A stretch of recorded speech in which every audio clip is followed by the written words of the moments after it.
ഇപ്പോൾ സ്വരാജിനെ പോലെ ഒരാൾക്ക് ഇത്രയും എന്താണ് ഇസ്തിരിയിട്ട വാക്കുകളിൽ ഇതിങ്ങനെ ആത്മവിശ്വാസത്തോടു കൂടി പറയാൻ സാധിക്കുന്നതേ ആ പാർട്ടി അണികളെക്കുറിച്ചിട്ടുള്ള വല്ലാത്തൊരു മതിപ്പാണത്. ഇപ്പം പാർട്ടി നേതൃത്വം ഒരു കാര്യം അങ്ങ് പറഞ്ഞാൽ അതങ്ങനെ തന്നെ ജനങ്ങളങ്ങ് വിശ്വസിച്ചു കൊള്ളും എന്ന മൂഢ സ്വർഗത്തിൽ നിന്ന് ഇതുവരെയും ഈ തിരിച്ചടിക്ക് ശേഷവും പുറത്തിറങ്ങിയിട്ടില്ല എന്നുള്ളതാണ്.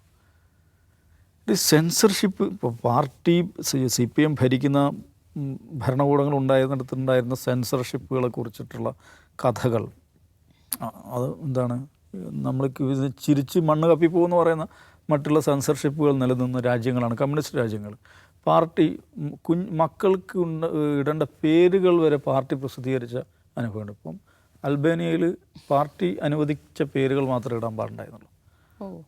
അപ്രൂവ്ഡ് നെയിംസിൻ്റെ അതിൻ്റെ ഒരു ഡയറി സർക്കാർ തന്നെ പുറത്തിറക്കും. അൻവർ ഹോജ ഭരണകൂടം തീരുമാനിക്കുകയാണ് എന്ന് മക്കൾക്ക് എന്ത് പേരുണ്ട്. ഇങ്ങനെയൊക്കെയുള്ള ബഹുതമാശകൾ ഉണ്ടായിരുന്ന അപ്പോൾ അത് ഈ പറയുന്ന കമ്മ്യൂണിസ്റ്റ് ഭരണകൂടങ്ങളുടെ കാലം അതിൻ്റെ ചെറിയ രൂപങ്ങൾ എല്ലായിടത്തും എല്ലാ കമ്മ്യൂണിസ്റ്റ് പാർട്ടികളുണ്ടാകും.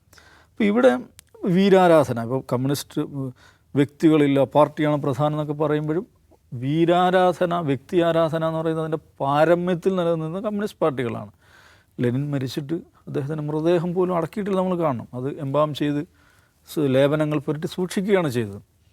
ഒരു കൃത്യമായും ഒരു ദർഗയിലോ അല്ലെങ്കിൽ ഒരു മതസ്ഥാപനത്തിൽ പാലിക്കേണ്ട ചിട്ടവട്ടങ്ങളോടുകൂടി മാത്രമേ നമുക്ക് ലെനിൻ്റെ മൃതദേഹം പോയി കാണാനൊക്കെ പോയി.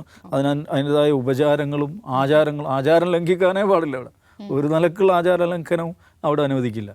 അങ്ങനെയൊക്കെയാണ് ഈ പരിപാടി. പക്ഷേ പാർട്ടിയാണ്, വ്യക്തികളില്ല, പാർട്ടിയാണ് പ്രധാനം എന്നൊക്കെ പറയും.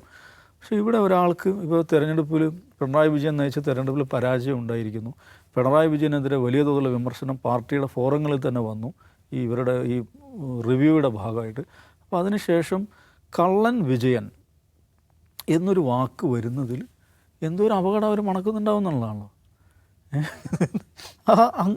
ഇത് പിണറായി വിജയനുമായി ബന്ധപ്പെട്ടോ അല്ലെങ്കിൽ ഞാൻ ആദ്യം വിചാരിച്ചത് കള്ളൻ വിജയം എന്ന പേരിൽ കഥയായിരിക്കും, കഥയാണെന്നോ ആ കഥയിലൊരു കഥാപാത്രമാണ് ഈ കള്ളൻ വിജയം. അപ്പം അങ്ങനെ ഒരാൾക്ക് വേണമെങ്കിൽ ഒരു ഇൻറ്ററാക്റ്റായിട്ട് ഇതേക്കുറിച്ചാണെന്നൊക്കെ. അതല്ല, ഇത് ഒരു നാടക പ്രവർത്തകനെ കുറിച്ചിട്ടുള്ള വെഞ്ഞാറമൂടിലോ മറ്റുള്ള ഒരു നാടക പ്രവർത്തകനെ കുറിച്ചിട്ടുള്ള ഒരു ഫീച്ചറാണ്, കഥയുമൊന്നുമില്ല.